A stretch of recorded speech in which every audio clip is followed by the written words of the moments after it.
In 1995, theologian David Wells observed that for much of modern society, God is now weightless. He didn't mean that God is ethereal, but rather that he has become unimportant, resting upon the world so inconsequentially as to be barely noticeable. This same spiritual apathy defined the English-speaking world in the early 1700s. Following the death of the Puritan movement and the 1688 Act of Toleration, the legal pressure to defend one's faith vanished. Without that friction, the fire of personal conviction began to die out. Moral decay quickly took hold of the culture. Gin mills proliferated across London, drunkenness became a national disgrace, and cruel sports drew massive crowds. Among the aristocracy, sexual immorality was openly flaunted in literature and at court.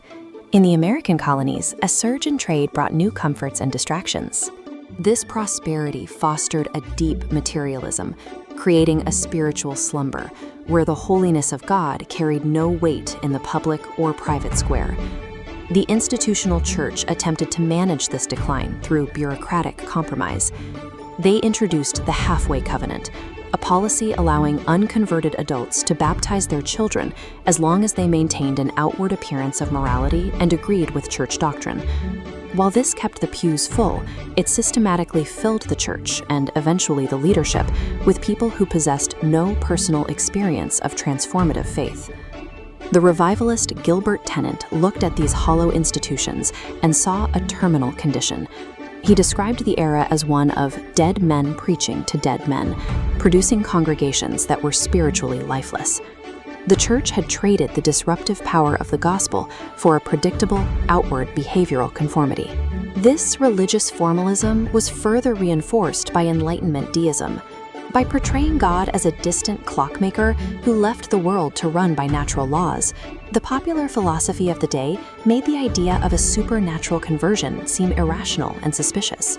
Revival preaching confronted this head-on by returning to the words of Jesus in the Gospel of John. It presented spiritual rebirth not as a rational choice, but as a sovereign act of the Holy Spirit, an unpredictable force that, like the wind, blows where it wishes. When George Whitefield began preaching this message of new birth, the formal Anglican pulpits closed their doors to him.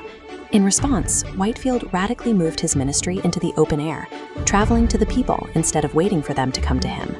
He preached to coal miners in Kingswood, men who lived in squalor and were largely ignored by the church.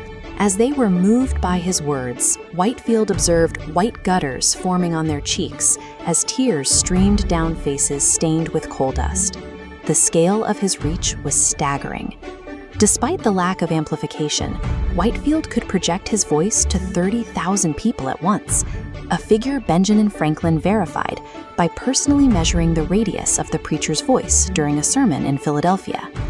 Whitefield crossed the Atlantic 13 times, taking this message up and down the coast of the colonies. His emphasis on the necessity of grace reached across societal divides, drawing massive crowds that included both the colonial elite and enslaved populations.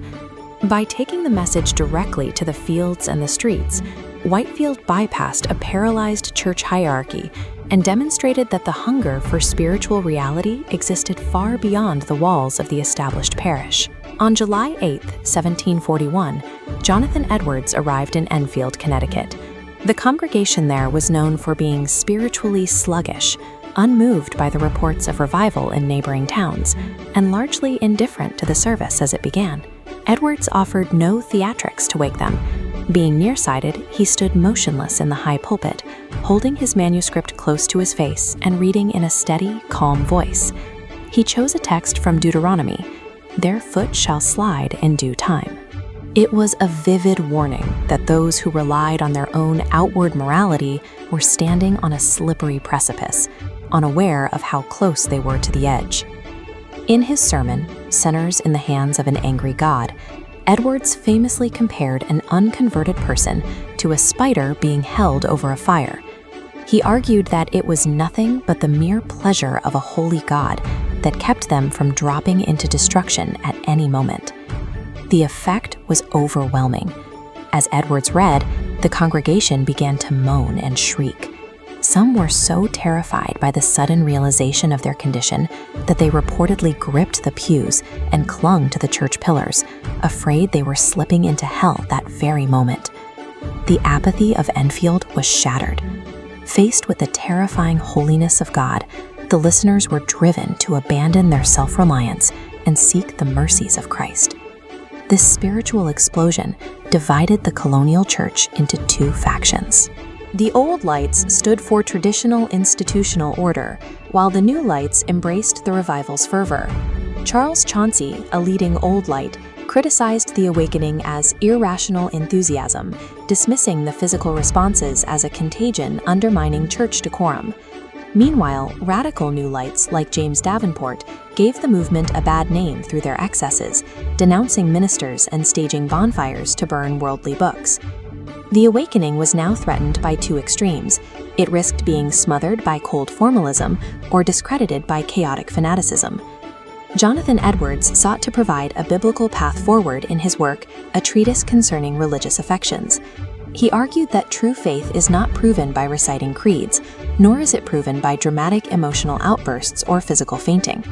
For Edwards, true religion consists in the affections, inward delights, fears, and loves given by God. The only certain evidence of this change is the lasting fruit of a transformed life: humility, obedience, and a genuine love for God's holiness.